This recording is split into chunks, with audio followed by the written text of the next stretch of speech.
The sun was setting over the dusty marketplace of Abba town when the unthinkable happened. A man, once held in the highest esteem, once praised by every voice and bowed to by every head, came tearing through the central square, his eyes wild like a cornered bush rat, his expensive agbada torn and hanging from his trembling body. They are coming for me, the spirits of the women. They know, they all know now. Chief Zema screamed, spittle flying from his lips as he clutched at passing villagers who recoiled in horror. The great Chief Zema, owner of mansions, businesses, and keeper of the town's prosperity, now reduced to a babbling madman before their very eyes. Children hid behind their mothers' wrappers. Elders who once praised his name now whispered protective incantations.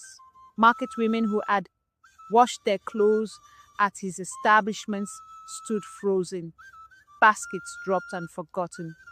What powerful juju could bring such a mighty man to his knees? What ancestral curse could strip dignity from the most respected man in 7 villages? My people, what you are about to hear is not for the faint of heart. This is the tale of Chief Zema, a tale of wealth built on wickedness, of prosperity purchased with pain. Before the madness descended upon him, Chief Zema was the embodiment of success that our ancestors speak of in Proverbs. His mansion stood on Abba's highest hill, a palace of gleaming white walls that reached toward the heavens, surrounded by tall iron gates decorated with golden eagle motifs. The compound sprawled across land that could have fed 50 families, with the mango and iroko trees providing shade where his servants rested between tasks. Inside this fortress of wealth, floors of imported marble cooled bare feet even during the harshest harmattan. Furniture carved from the rarest woods displayed intricate patterns of ancient symbols, each piece worth more than what most families in Abba earned in 3 harvests. His ceilings were adorned with crystal chandeliers that captured sunlight and scattered it like diamonds across the room. 7 cars, one for each day of the week, stood in his garage, their polished surfaces reflecting the envy of those who passed by. Every morning, as the cock's crow broke the silence, townspeople would gather at his gates. Women with babies tied to their backs, men with calloused hands, children with hopeful eyes. They came with songs of praise that floated through the morning mist. Zema, the provider. Zema, our savior. Without you, Abba would wither like leaf in dry season, and Zema would emerge draped in the finest agbada of purple and gold, royal colors that announced his status before his feet touched the ground. With a benevolent smile stretching across his round face, he would signal his servants to distribute bags of rice, bottles of palm oil, and occasionally crisp banknotes that disappeared quickly into eager hands. "My people," he would say, his voice booming across the crowd. "Your happiness is my happiness. Your prosperity is my duty." But perhaps his most celebrated act of generosity was his chain of laundry shops, Zima's Pure Cleaning, scattered throughout Abba town. Unlike other businesses that demanded payment, Zima's laundry services were offered free of charge. Women would bring their families' clothes, from the finest occasion wear to the most intimate garments, and collect them days later, cleaned and pressed to perfection. "A clean body brings clean fortune," Zima would say, watching as baskets of clothing entered his establishments. Yet a strange occurrence began to puzzle the more observant elders of Abba. As the moons passed and seasons changed, something unnatural was happening to the balance of prosperity. The more generous Chief Zima became, the deeper poverty seemed to sink its claws into the townspeople. Farms that once yielded bountiful harvests now produce stunted crops. Traders who once returned from market with profits now came home with tales of inexplicable losses. Young men who left for the city in search of wealth returned empty-handed. Speaking of opportunities that evaporated like morning dew. Meanwhile, Zema's wealth multiplied like yams in fertile soil. His businesses expanded beyond Aba to neighboring towns. His compounds grew in number. His herds of cattle increased until they covered the distant hills like moving blankets. It is his blessing from the ancestors, people would say, bowing lower when he passed. It is his good heart that brings him good fortune, mothers told their children. But the story of Chief Zema did not begin with mansions and marble floors. No, my people, every river, no matter how mighty, has a source where it begins as mere drops of water. Before he became chief, he was simply Zemawe, son of a palm wine tapper from the poorest quarter of Aba. As a boy, he wore the same tattered shorts for 3 seasons until the fabric thinned like spider's web. His meals came irregularly, and his education ended when cassava needed harvesting. The taste of hunger was his constant companion, his bitterness etched into memory like tribal marks on skin. When he turned 18, Zimbabwe made a decision that would forever alter his destiny. With money saved from helping traders carry loads at the market, he purchased a one-way passage on a cargo ship bound for the land of opportunities, America, that distant shore where our ancestors say dreams grow on trees waiting to be plucked by determined hands. In America, Zimbabwe, now calling himself Zema to appease tongues that stumbled over African names, found work at Pristine Cleaners, a dry cleaning establishment owned by a Korean family. From dawn until dusk, Zema pressed clothes, removed stubborn stains, and learned the delicate science of garment care. His hands, once calloused from farm work, now developed new calluses from steam irons and chemical solutions. The foreigner who does not learn to swim will drown in new waters, goes an old saying. Zema learned to swim. 20 years he devoted to the craft, rising from basic cleaner to master presser, then manager of operations. The Korean owners trusted him with keys to the establishment, with customer relationships, with trade secrets of fabric restoration. It was during this ascent that Zema's eyes fell upon Tracy Williams, a golden-haired woman with skin like milk who brought her designer clothes to Pristine Cleaners each week. Her laughter was like the tinkling of expensive jewelry, and Zema found himself entranced by this sound so different from the rhythmic melodies of his homeland. "You make my clothes look better than when they were new," she would say, her red lips curving into a smile that made Zema's heart race like talking drums before battle. Their courtship was brief, their wedding lavish. Tracy introduced Zema to American luxury, credit cards that created money from nothing, restaurants where a single meal cost more than a week's food in Aba cars that purred like satisfied lions. Together, they opened Zema and Tracy's Elite Cleaning, catering to the wealthiest clients in the city. For 5 years, prosperity flowed. Zema sent money to Aba, rebuilding his father's compound, paying school fees for his siblings' children. He tasted the sweetness of success and found it intoxicating. But as our elders warned, the same rain that grows your yams can flood your home if it falls too heavily. Tracy's affection faded like cheap dye in harsh sunlight. Arguments replaced laughter. She began spending nights away, returning with scents of strange cologne clinging to her clothes that Zema could read like a diviner reads cowrie shells. When he confronted her, she revealed the coldness beneath her sunny exterior. Their divorce was a sacrifice where Zema played the offering.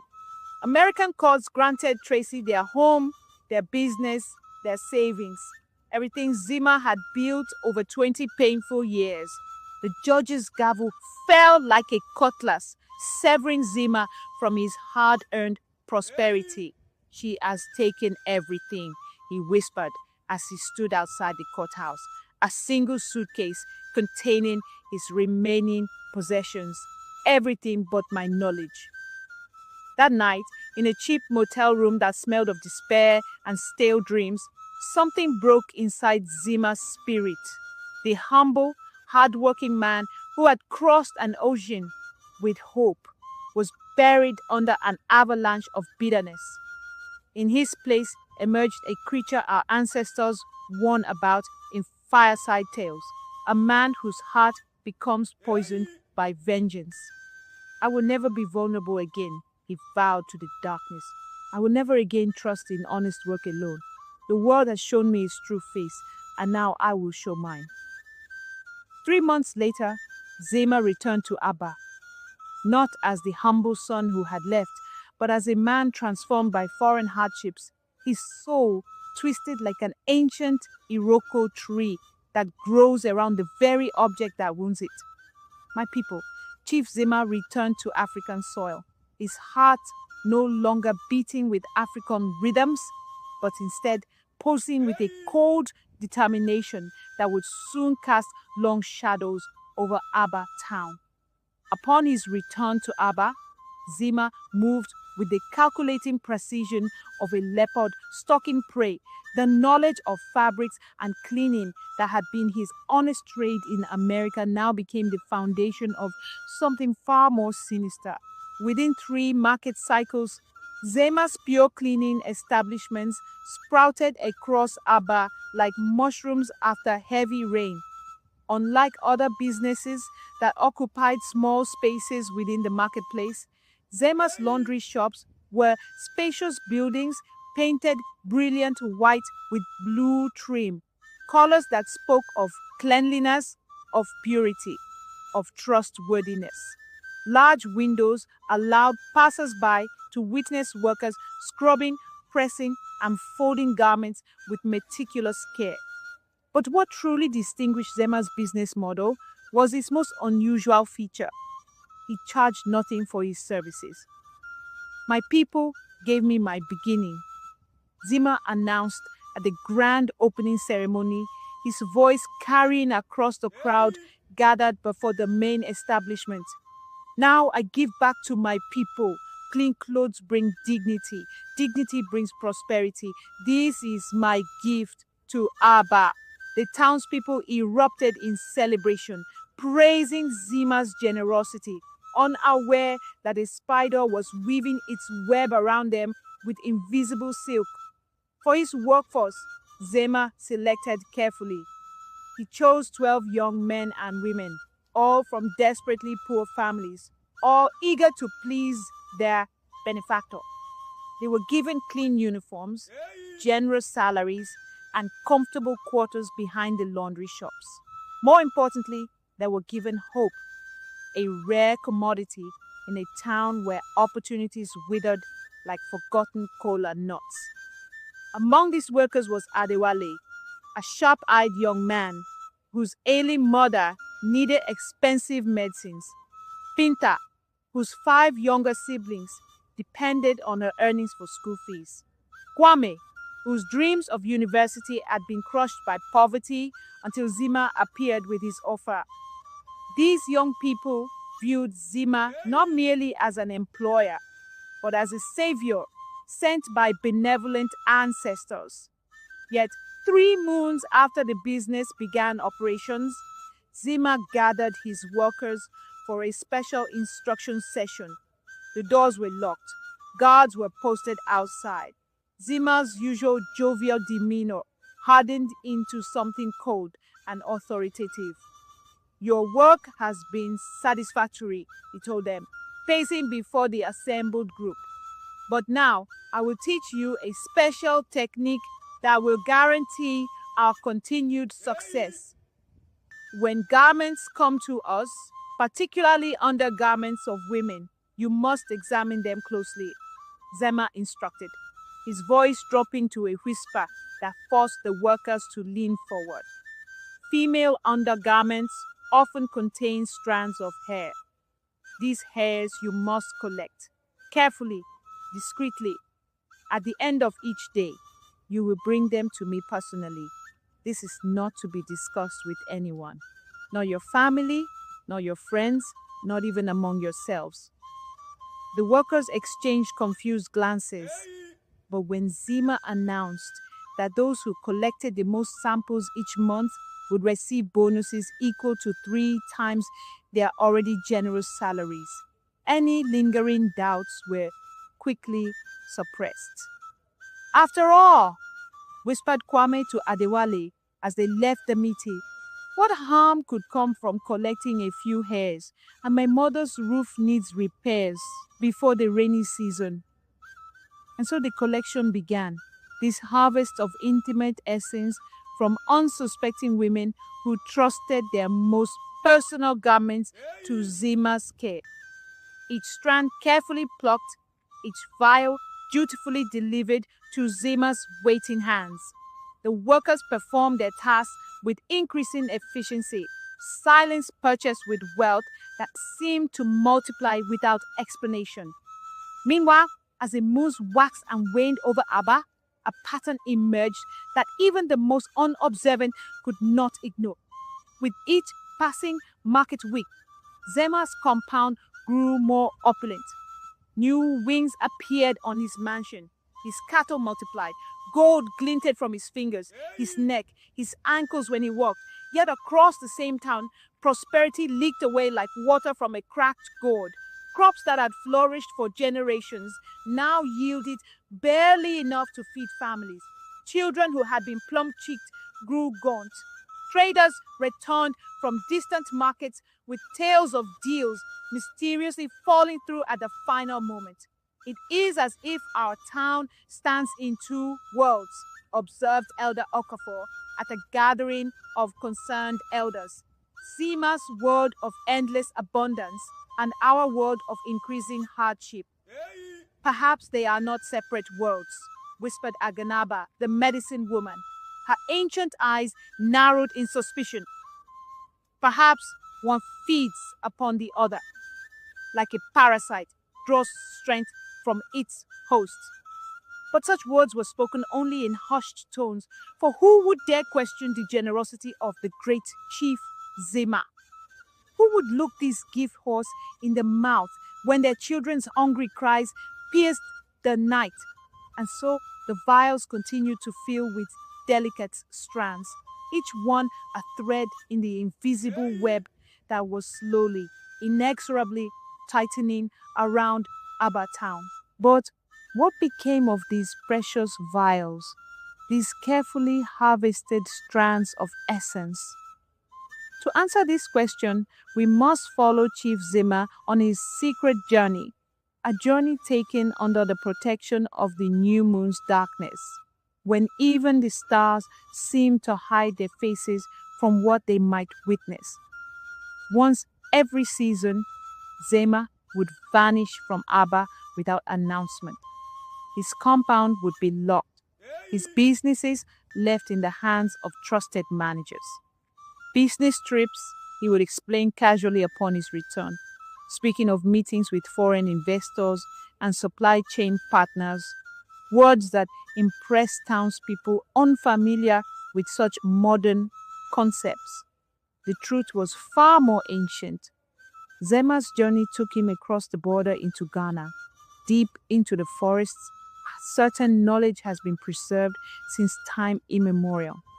Here, far from prying eyes, lived the infamous Asa Boki, a juju man, whose reputation caused even other practitioners to lower their voices when speaking his name.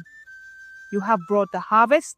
Boki would ask as Zema entered his compound, a clearing surrounded by trees twisted into unnatural shapes, their branches forming a canopy that blocked sunlight even at high noon.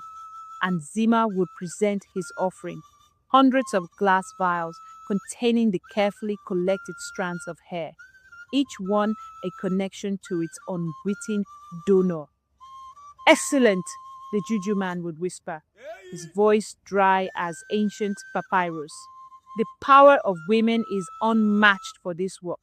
Their essence, the essence of those who create life, contains the most potent energy for our purpose." Together, they would enter Boki's inner sanctum, a mud-walled chamber where no natural light penetrated. Animal skulls lined the walls. Strange symbols carved into calabashes glowed with faint phosphorescence. The air hung thick with the smoke of herbs that should never be burned together. In the center of this room sat a clay altar stained dark with substances best left unidentified. Upon this altar rested an ancient wooden box, twin to the one Zema kept hidden in his own compound. And within this box dwelled the source of Zema's unnatural prosperity, a creature neither scorpion nor spider, but something that existed in the shadowy realm between natural and supernatural.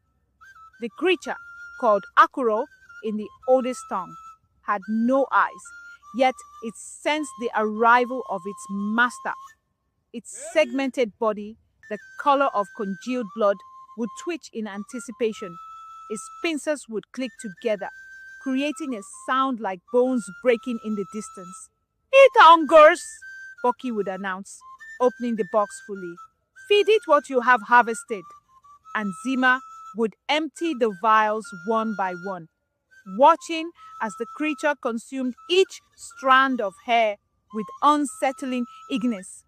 With each feeding, subtle changes would occur. The creature would grow slightly larger. Its color would intensify. And most importantly, an invisible connection would strengthen between the women of Abba and Zema's fortunes. "Remember," Boki instructed during their first ritual, "what the Akuro consumes, you gain. The vitality, the prosperity, the good fortune that should have belonged to these women and their families now flows to you instead. Their abundance becomes your abundance. Their fertility becomes your wealth's fertility."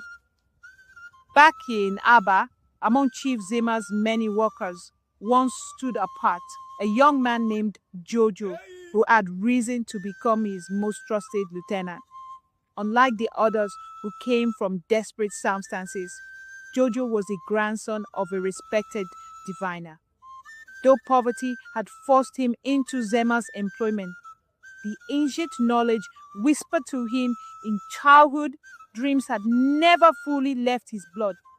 Tall and lean like a savannah reed, with eyes that missed little, Jojo had been handpicked by Zema to manage the main laundry establishment.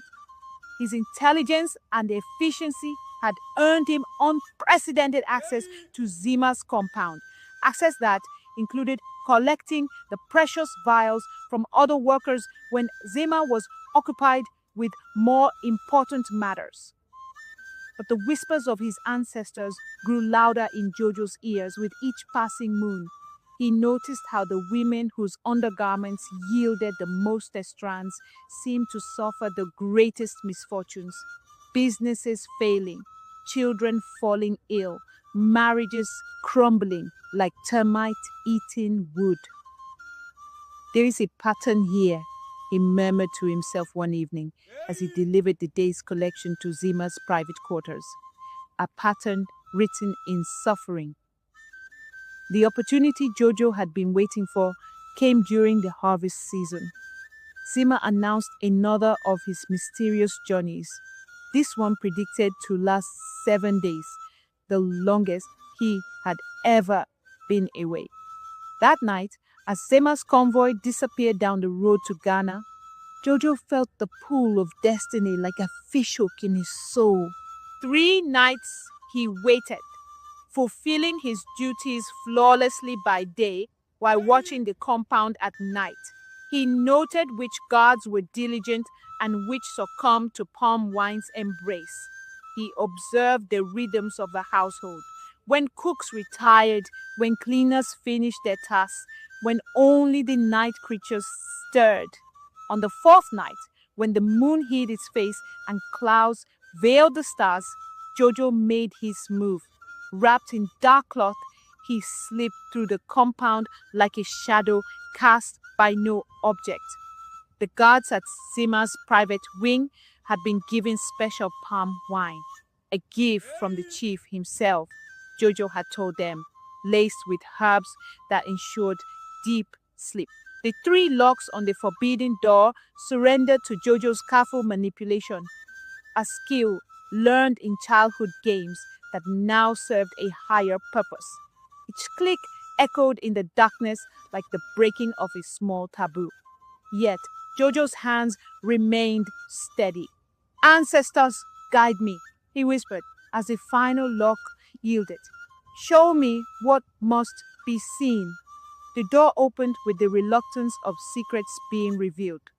The darkness within was absolute, a darkness that seemed to breathe. Jojo produced a small oil lamp, its flame struggling against the unnatural gloom. The chamber was smaller than expected, its walls painted with symbols that made Jojo's eyes water when he tried to focus on them. Strange masks from distant tribes hung from pegs, their empty eyes somehow watchful. Clay pots sealed with wax lined one wall, their contents best left unimagined. But it was what sat in the center of the room that froze the blood in Jojo's veins.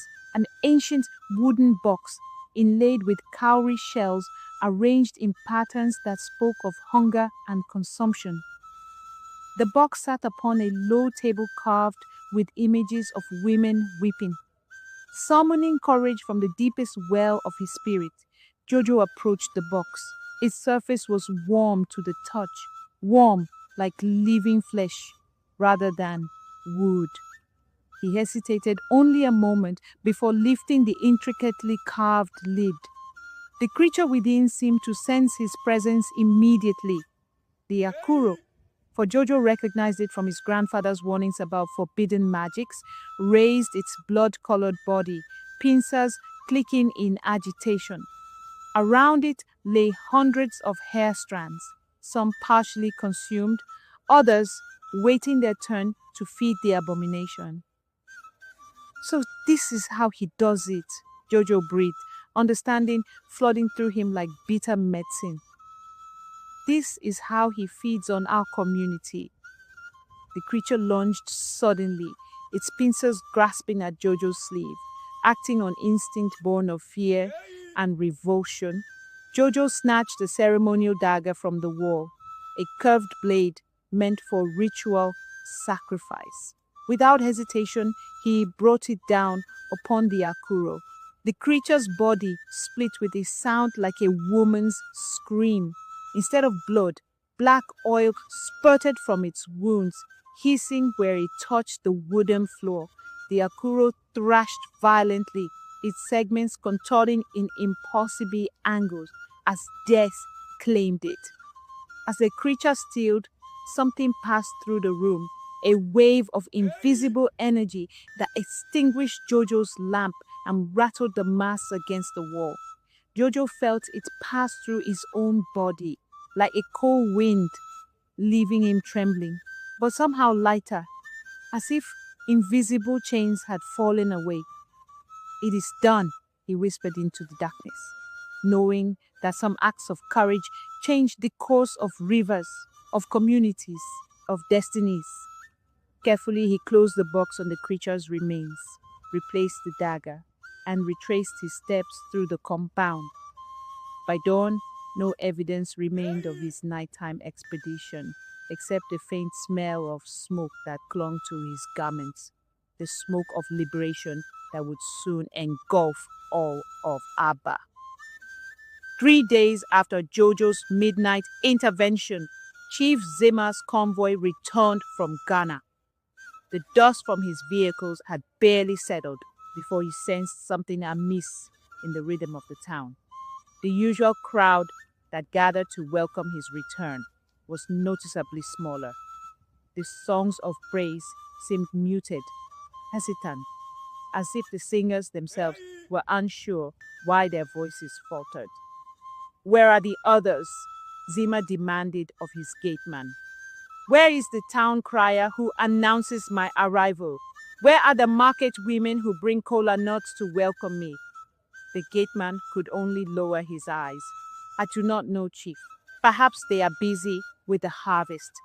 But Zema knew harvest activities had never before prevented his grand welcomes. A seed of unease took root in his mind. That seed sprouted the following morning when he visited his May laundry establishment. The building, normally bustling with activity, stood eerily quiet. Only 3 women had brought clothes, a mere fraction of the usual number. "What is happening?" he snapped at Jojo, who managed the records with the same efficiency as always, his face betraying nothing of his nighttime deed. "It began 2 days ago," Jojo replied calmly. "People stopped coming. They say their clothes no longer need washing." Zima's eyes narrowed with suspicion. "All at once? That is not possible." Over the next market cycle, the pattern repeated across all of Zima's enterprises. The businesses that had once thrived on the town's patronage now stood empty like abandoned anthills. Workers arrived to find nothing to do. Some whispered of seeking employment elsewhere. More disturbing still were the changes Zema observed in the townspeople themselves. Those who had once bowed deeply now gave only the slightest nod of acknowledgement. Those who had praised his name now fell silent as his convoy passed. Even the children, who had once run alongside his vehicles singing his praises, now watched from doorways with solemn eyes that seemed to hold ancient wisdom. "They know something," Zema muttered to himself as he paced the increasingly empty halls of his mansion. "But how could they know? Who has betrayed me?" Each night, paranoia wrapped around him like a familiar cloak. He dismissed 3 guards, suspecting them of disloyalty. He questioned his house staff until they trembled, seeking the invisible leak in his carefully constructed facade. He sent spies to listen in marketplaces, hoping to catch whispers of conspiracy. But the truth eluded him until the 7th day after his return, when the final thread of his sanity snapped like a twig underfoot. That evening, as shadows lengthened across his compound, an inexplicable compulsion drew Zema to his sacred chamber. Though he had checked the room upon his return and found nothing amiss, something pulled him back like an insistent spirit hand. The room appeared unchanged. The masks watched from the walls, the sealed pots stood in silent rows. The wooden box sat in the center, exactly as he had left it. Yet something felt different in the air itself, as if the room had exhaled a long-held breath. With trembling hands, Zema approached the box. It felt different under his touch, cooler, lighter, as if something essential had departed from it.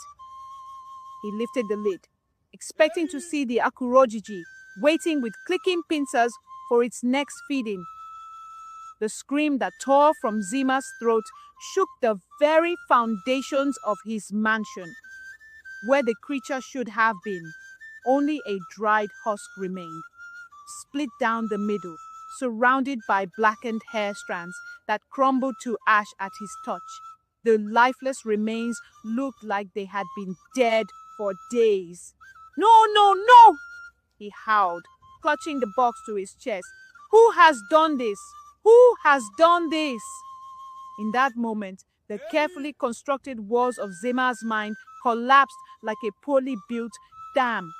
The foreign education, the veneer of sophistication, the calculated manipulations, all washed away in a flood of primal fear.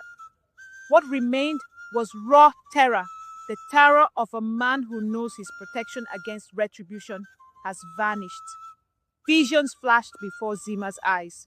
Women whose vitality he had stolen, children whose futures he had consumed, an entire community whose prosperity he had diverted to feed his insatiable greed. And behind these images, the faces of the spirits who would now come to collect their due. They are coming, he whispered, his eyes wide with horror. They know, they all know now. Clutching the box containing the dead Akurojiji, Zema burst from his sacred chamber. He ran through corridors, past startled servants, out through the grand entrance of his mansion, his expensive agbada caught on a nail, tearing halfway down his chest. But he noticed nothing as he continued his frenzied flight. By the time he reached the marketplace, his appearance had transformed completely. Gone was the dignified chief who moved with calculated precision. In his place ran a wild-eyed madman, half naked, hair disheveled, carrying a wooden box against his chest as if it contained his own heart. "They are coming for me!" he screamed as townspeople stopped to stare in astonishment. "The spirits of the women! They know! They all know now!" And thus began the public unraveling of Chief Zema, the confession that would shake Aba town to its very foundations. The market square of Aba fell into stunned silence as Chief Zema, once their most revered benefactor, collapsed to his knees in the dusty center, clutching the ancient box to his heaving chest. Surrounded by a growing circle of bewildered onlookers, Zema's confession poured forth like poison from a lanced wound. "I stole it!" he wailed, spittle flying from his contorted lips. "I stole your prosperity, your good fortune, your futures!" His trembling fingers pried open the box, revealing the desiccated remains of the Akurojiji creature. With this, I fed on you all." The crowd pressed closer, mothers instinctively pulling daughters behind them as Zema continued his frenzied revelation. "Your hair from your undergarments, the essence of your womanhood. My workers collected it for years. The juju man in Ghana, Togbui Aholu, he showed me how to use it against you. Every strand fed this creature, and every meal it took transferred your blessings to me." Elder Okafor pushed through the crowd, his ancient face grave as the tomb. "What are you saying, Zema? Speak plainly before your ancestors." The laundry. Zema's laughter held the hollow echo of madness. "Free cleaning. What a perfect trap. You gave me your most intimate garments. You delivered your essence to me with your own hands. And while you grew poorer, I grew richer on the feast of your stolen destinies." A market woman stepped forward, recognition dawning on her weathered face. "My shop failed the week after I brought my clothes to you. My daughter's marriage collapsed after I washed her wedding garments at your establishment." "Yes!" Zema screamed, a terrible smile stretching his lips. "Yes! And hundreds more like you, all feeding me, all sacrificed to my vengeance." The stunned silence fractured like thin ice under heavy weight. First came murmurs, then shouts, then a roar of collective rage that seemed to shake the very earth beneath Aba town. Decades of communal suffering suddenly had a face, a name, an explanation, and that explanation knelt before them, confessing willingly as if possessed. "Burn it all!" someone shouted from the back of the crowd. "Burn everything he built with our pain." The crowd's movement was like water breaking through a dam, unstoppable, purifying, terrible in its righteous fury. Torches appeared as if summoned by ancestral spirits themselves. Young men who had watched their futures wither led the charge to Zema's mansion on the hill. Market women whose businesses had mysteriously failed stormed the laundry establishments. Elders who had witnessed the town's inexplicable decline stood in solemn witness, offering no restraint to the cleansing fire that followed. By nightfall, flames painted Abba's sky with the colors of retribution. Zema's mansion collapsed in spectacular ruin, its imported beams cracking like thunder as they surrendered to the blaze. Each laundry shop became a pyre, the smell of burning fabric carrying away years of accumulated malice.